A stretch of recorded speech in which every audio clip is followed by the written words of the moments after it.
తలుసుకొని ఏడిస్తే నీ చెయ్యి నా సంపాదుడు వాలేదు.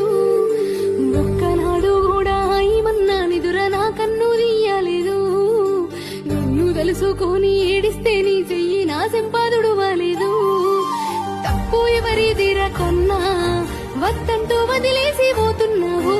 కండ్లాట పడుతున్నా నాన్న సావంతు దారుల్లా నా